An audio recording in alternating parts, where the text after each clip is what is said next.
Good morning, I'm Spenta, and today I'm here with you in my 12 o'clock gardens.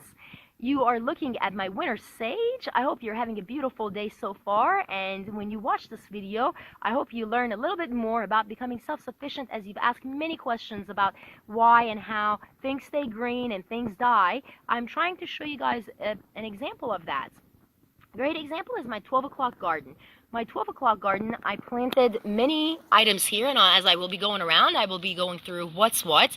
And I will tell you what, these things you guys can plant from cuttings, you can plant from things that are in your house that you usually wouldn't be doing and you usually wouldn't think of. Right here, I planted chives. Just from leftover chives in your house, garlics, you could plant a clove, a single one, in the ground, and you end up getting a whole clove. Right there, you don't have to go to the store to buy more. That's one step towards becoming self-sufficient. Sage is doing pretty well. This is its second year. I have two different kinds of sage. The reason I grow two different kinds of sage is because one is really good during the winter, one is really good during fall and spring. What do I mean by real good? I mean it's green. I mean that it gives good produce that I can consider, okay, this is enough for my meal, this is enough for my tea, whatever I'm deciding to do. This is used in many cookings, sage. So is chives. Here we have my thyme plant. I love thyme. Thyme is great with beans. It's also great, so it's great with other vegetarian dishes. It's great with meat dishes. It is also great in teas. Very, very aromatic. I love to put this in salads. Not everything is good in salads. Sage is pretty bitter. I've transplanted a root to see if it will grow from a transplant.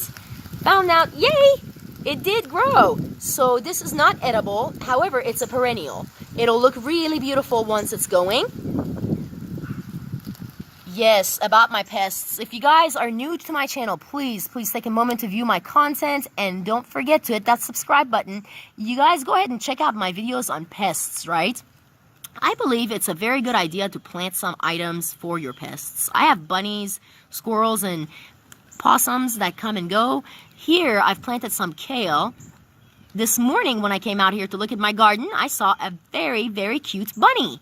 Probably just got done finishing my kale, but the kale's not mine. So I do bi-weekly planting in the fall and in the spring here in this garden. This is the winter time, so what I do is I just put a little bit of kale here and there, or lettuce seeds down, and they do a good job of actually leaving my stuff alone and going to their own stuff, which is nice. Right here we have it's a pretty large plant.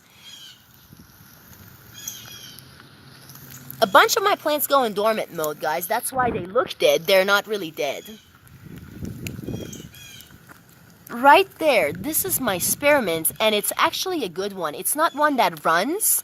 This mint is not one that runs, so it's not going to take over my whole garden, and it's great herb for my summer and fall portion.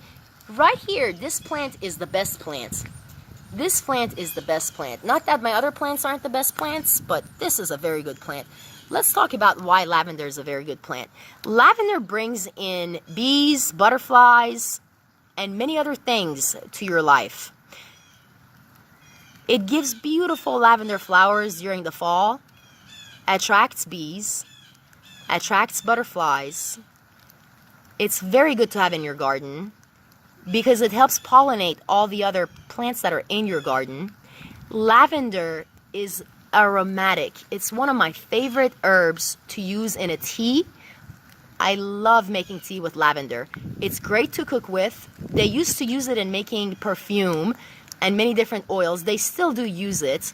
Lavender is great, and I have a very large portion of my garden dedicated for lavender. I love lavender. So this is its third year, as you can see. It's pretty large, but you can do this yourselves, guys. You can do this. You can plant this and it'll grow. Bok choy, planted from seed. Swiss chard, planted from seed. Daisy, I grabbed from a cutting from one of my friends.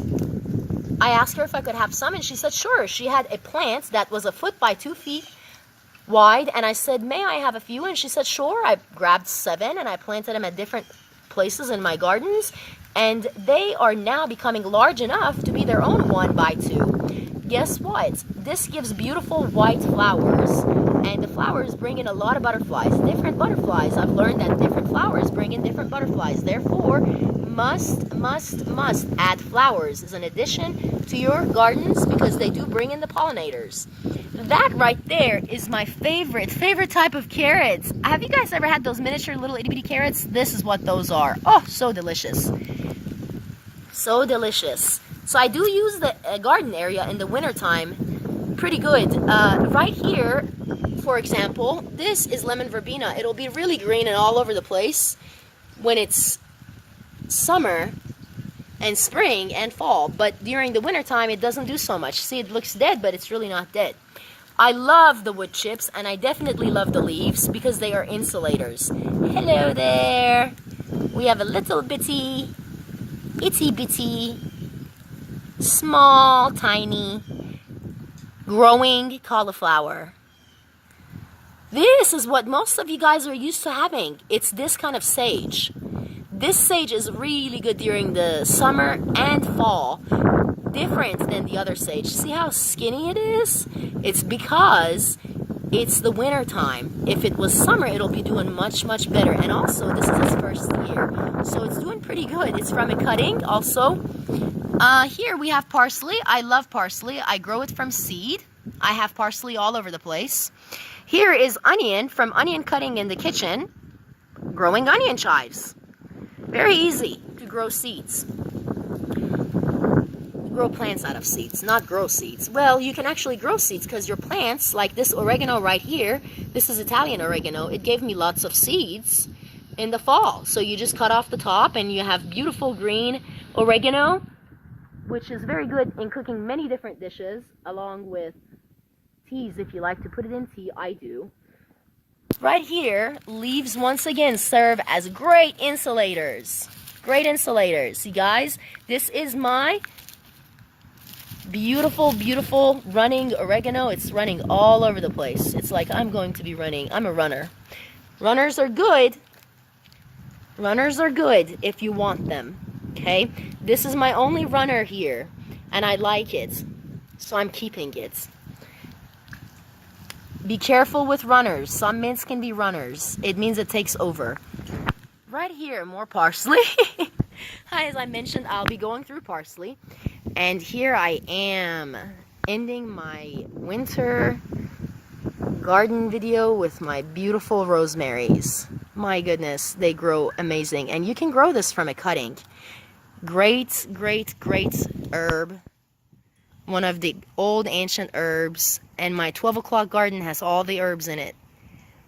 During the summertime, you guys will be visiting me and you will see, wow, this place is very green and bushy. And that is what happens. During the spring, things start growing, and during the summer, it's all there. And the fall looks best, and then here comes, bam, winter. But everything is beautiful. Everything has its own season. And I love every single season because it's offering a different thing for us. So I hope you guys enjoyed my video. I hope you take your own step into becoming self-sufficient, as I know I have. It does take a long time. You do need patience, but it's doable. I wish you the best on your journey, friends. Have a great day.